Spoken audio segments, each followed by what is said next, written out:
Welcome to the Investor Download, the podcast about the themes driving markets and the economy now and in the future. I'm your host, David Brett.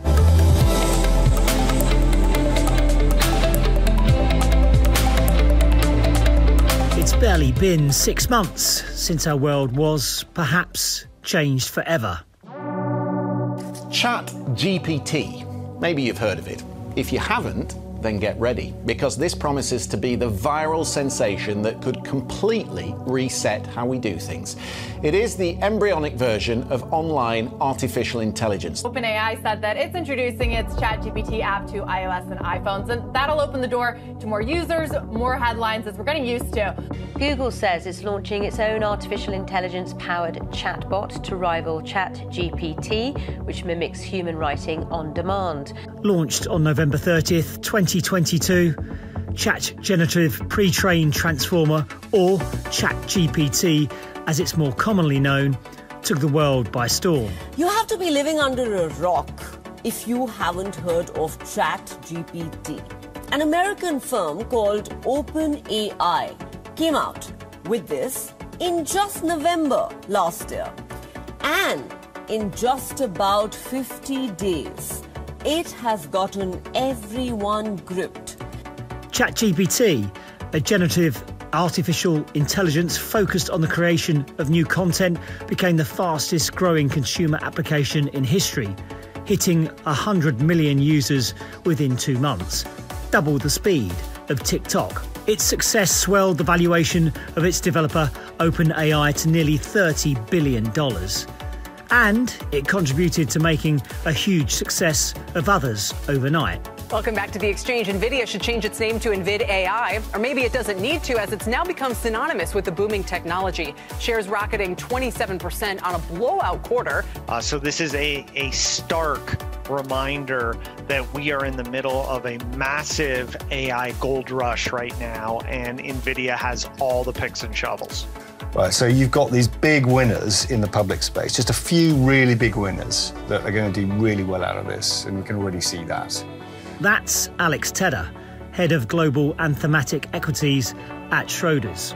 So the market has been very efficient in pricing in what this could mean. What the market hasn't done yet is taken a step back and thought about, okay, if this stuff really does what you guys say it can do, what will that mean for net value add in different sectors, in different industries, and at the corporate level? That's where it gets really interesting. ChatGPT was not the first publicly released artificial intelligence platform, but it is notable for being one of the most advanced and widely used AI platforms for generating human-like responses to text prompts. However, the speed at which it has been embraced by the public and the pace at which the platform is learning has led to some dire warnings. There is a risk that AI could lead to human extinction, and mitigating the risk should be a global priority. My worst fears are that we, the field, the technology, the industry, cause significant harm to the world. If this technology goes wrong, it can go quite wrong. The most nightmare scenario I can imagine with AI and robotics is a world where robots have become so powerful that they are able to control or manipulate humans without their knowledge. Whether you feel excited or you feel apprehensive, we are shaping this future right now. That's Adelina Balasa, a senior cloud solution architect at software giant Microsoft, which invested $1 billion in OpenAI back in 2019. This technology is not going back. It's not going to disappear. It will be adopted like the previous ones. So, with the chat out of the bag, so to speak, along with Adelina and Alex, we're going to look at how AI is developing, what it might mean for society, and the potential opportunities for investors. On Apple Podcasts, Spotify, or wherever you get your podcasts, you're listening to the Investor Download. So, what is AI? It is the internet, but bigger. And I think there is no one right answer to define artificial intelligence, mainly because we have not yet define what intelligence is. But to put it into rough terms is the human's intention to replicate human intelligence, but in a computer. So building a machine that can replicate our own intelligence and even surpass it. AI has been around for centuries. Early examples date back to ancient Greek mythology and the concept of automata, which means self-acting. However, the modern field of AI began to take shape in the mid-20th century. The first neural network model was developed in 1943 by Warren McCulloch and Walter Pitts, and the term artificial intelligence was coined in 1956 by John McCarthy, who is widely regarded as one of the founders of the field. In the decades that followed McCulloch, Pitts and McCarthy, AI development continued at a pace. Arguably the most influential person in the space over the last 40 years has been Geoffrey Hinton. Widely regarded as the godfather of AI, Hinton's been developing algorithms, key for training artificial neural networks since the 1980s. And he's been a leading proponent of deep learning, at companies such as Google, which has led to a significant breakthrough in areas such as image and speech recognition. But AI really captured the headlines in 1997, when then world chess champion Garry Kasparov was defeated by an IBM supercomputer called Deep Blue in a 6-game chess match. Garry is not, he looks we very, what, are we missing something on the chessboard now that Kasparov sees? He does not look, he looks disgusted, in fact. He looks just, and he went on, and he should get an Oscar, an award, and he should get $300,000 for it. And whoa, Deep Blue, Kasparov, after the move C4, has resigned. To win against Kasparov, Deep Blue used its sheer computing power to overwhelm him. 100 million to 200 million chess moves per second. What he did afterwards is that he actually learned how to work together with a chess machine, so have player and chess computer versus player and chess computer, which was probably the best thing he could do. Yes. And then afterwards we had Google and their deep learning algorithm where they beat Lisa Dole at Go. Go is a nation board game that originated in China about 3,000 years ago. It has a near infinite number of moves and is played with intuition as much as calculation.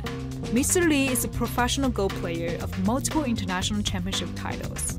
This 5-game match between Mr. Lee and AlphaGo was seen as an important event in judging the progress of artificial intelligence, as Go had been widely thought to be too complicated for computers to challenge top professionals. Demis Hassabis. While chess has 10 to the power of 40 possible outcomes, Go has 10 to the power of 80 possible outcomes. And that was the neural networks, and that was showing the world what we can do with neural networks. A quarter of a century later, ChatGPT was unleashed on the world. How ChatGPT has changed the game and how AI could impact our future, that's coming up in part 2 of the show. Get in touch with us by email at schroderspodcasts@schroders.com or visit our website, schroders.com/the investor download. Despite ChatGPT being just over 6 months old, it sparked a sudden rush of concern among experts about the pace at which AI is starting to move. I think large language models have been around for a while. The factor that made it so widely available is the fact that ChatGPT was launched publicly, and anyone all over the world now has access to this technology. Because so many people are using the ChatGPT app, it's allowed the model to grow exponentially, and for some, that's too frightening a pace. The godfather of AI, Geoffrey Hinton, suddenly quit Google this year, citing concerns over the flood of misinformation and the existential risk posed by the creation of true digital intelligence. It's technology that could be superior to the human brain, and one of its pioneers now says part of him regrets his role in creating it. 75-year-old computer scientist Geoffrey Hinton says he quit his job at Google so he can independently share his concerns about AI technology. But in a lengthy interview with the New York Times, Dr. Hinton said he now regretted his work and is worried that AI technology will flood the internet with misinformation. Meanwhile, Elon Musk, Steve Wozniak and hundreds of experts signed a petition asking for a 6-month pause in artificial intelligence research, citing potential dangers to humanity. It's obviously raising alarms. It's meant to do so. 22 words. Let's read it. Mitigating the risk of extinction from AI should be a global priority, alongside other societal scale risks, such as pandemics and nuclear war. So far, so Terminator. 3 billion human lives ended on August 29th, 1997. The survivors of the nuclear fire called the war Judgment Day. They lived only to face a new nightmare. The war against the machines. But let's not get too far ahead of ourselves. The most immediate fear for people is that the machines will take over their jobs. That certainly is a view. That could happen, but it's not set in stone. We don't want that to happen, actually. People's fears might be overblown. A report by PwC for the Department for Business, Energy and Industrial Strategy, for instance, estimated around 7% of existing UK jobs could face a high probability of automation in the next 5 years. Even then, that doesn't mean that humans won't be needed as part of the process. This is where our own CEO's view is that this should help people do their jobs better or eliminate boring jobs, but create jobs where actually human creativity and that part of the intelligence that we cannot describe or we cannot have machines replicate it. And there is a statistic that says 65% of the knowledge workers actually prefer to delegate some of their work to AI to be more productive. A knowledge worker is a professional who's primarily engaged in the analysis and manipulation of information as a core part of their job, and they typically work in fields such as finance, law and healthcare, among others. But in terms of knowledge workers out there, our own statistics are that there is so much time spent or so much time wasted finding the right knowledge that you need to do your job. And what we see here and this hype about generative AI, the positive impact of this AI is that it actually helps knowledge workers find the information that they need much faster. And leaders are twice as likely to be more concerned with employee productivity than cutting down the jobs. So, of course, you can automate as much as you can, but when it comes to the bottom line, you cannot possibly have a big enterprise or a successful company where you just rely on AI. And actually, one of the best practices, especially in large language models, that we recommend is that you should always have a human in the loop and do not leave AI, to make decisions for you. Do not automate 100%, and always design from the very beginning with a human in the loop. And far from causing a jobs market crisis, Alex Tedder thinks that AI could actually contribute to helping solve one that we're experiencing right now.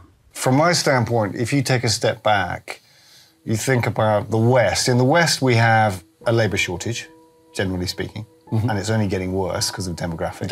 And actually in Japan, parts of the East as well. Japan is on the brink of failing to function as a society, a stark warning from Prime Minister Fumio Kishida, who said the country had no time to lose to reverse its population decline.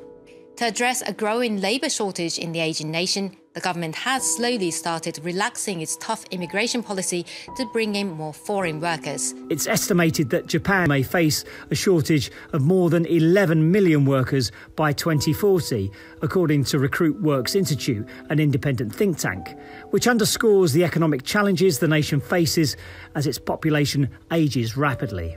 Since the pandemic, hundreds of thousands of people have dropped out of the workplace. They've become economically inactive in the jargon, and that is contributing to a genuine problem. Companies simply cannot fill the vacancies for the jobs the economy requires to grow and recover.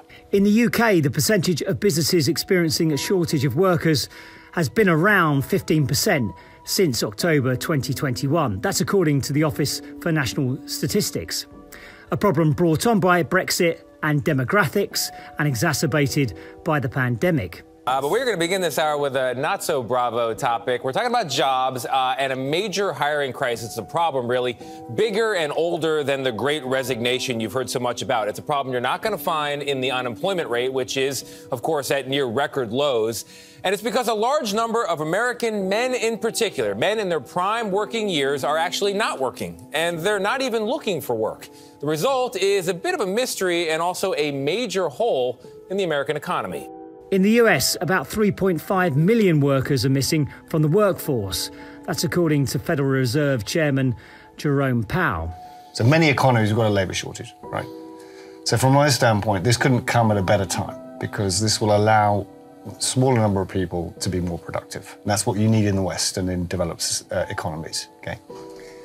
And then in emerging economies, what it does is it allows people who actually don't have or haven't had access to a lot of the things that you have in the West in terms of, the databases, the knowledge sets, the institutions, to access stuff directly and to use it directly in a way they couldn't before.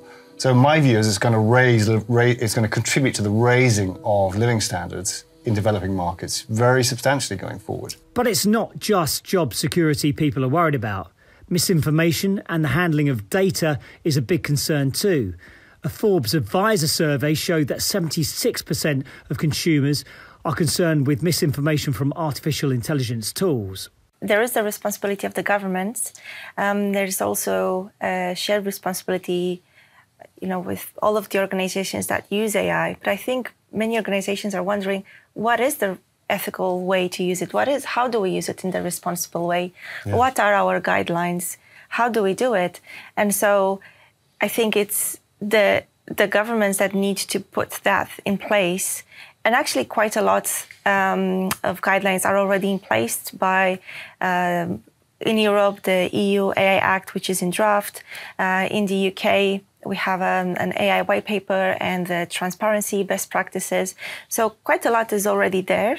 But I do think that governments need to make it, an actual legislation that we need to follow in order to have the trust in AI. If you don't have trust, you can't progress.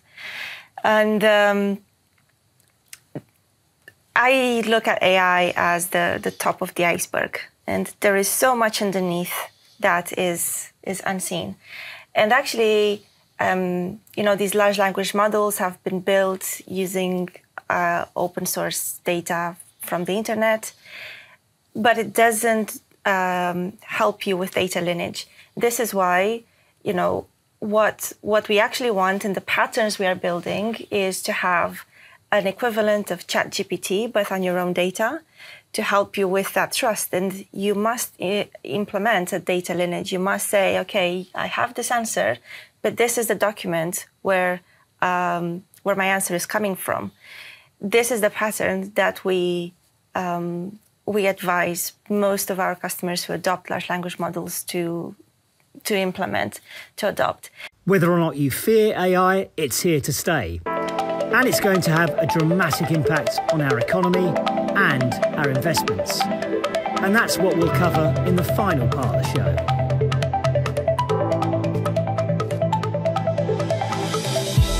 There's some big figures being bandied about how much AI will contribute to our economy.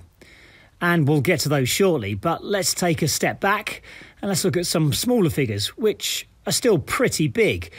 Alex Tedder believes there's up to 500 billion of annualised potential savings by applying artificial intelligence to do something that a knowledge worker is currently doing. But that's just the tip of the iceberg. So the way the market's looking at it right now is that 400 to 500 billion is the addressable market. That's what annual sales of software and semiconductors could be that are linked directly to the implementation of artificial intelligence. Right, 400 to 500 billion annually, which is a big number.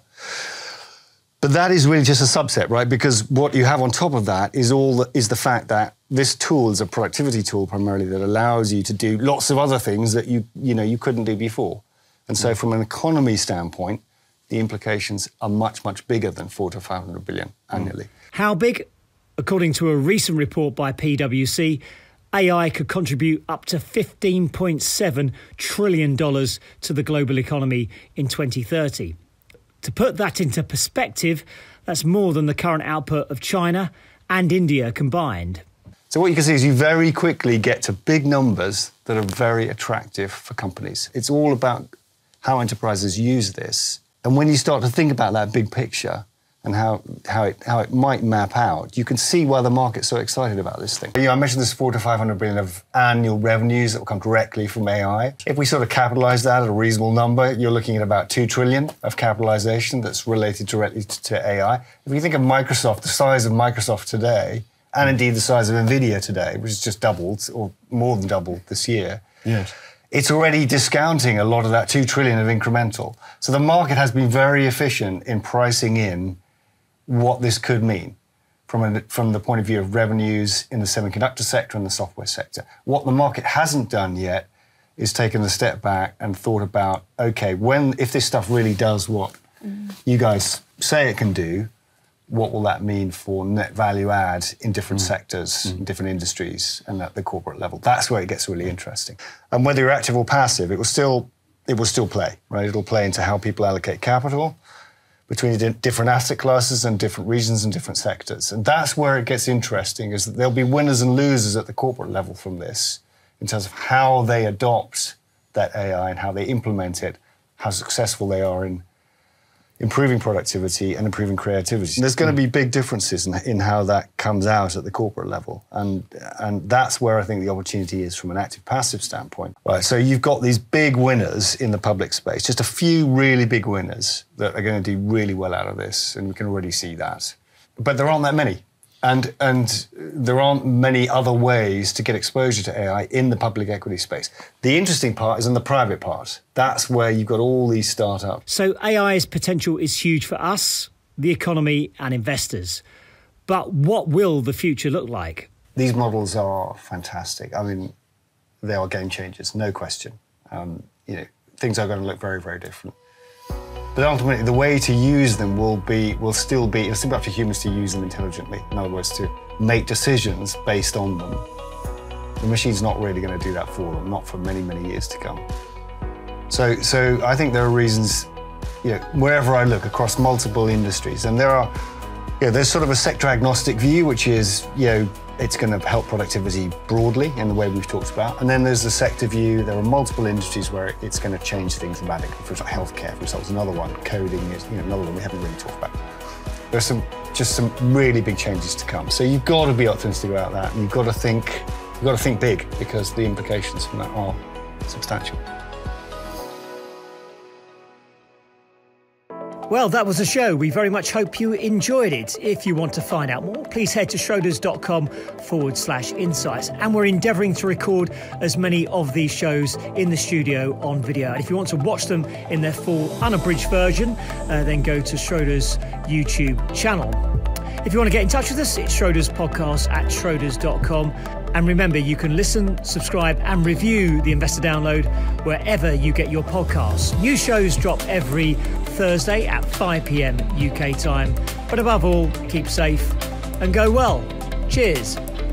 The value of investments and the income from them may go down as well as up, and investors may not get back the amounts originally invested. Past performance is not a guide to future performance. The information is not an offer, solicitation, or recommendation of any funds, services, or products, or to adopt any investment strategy.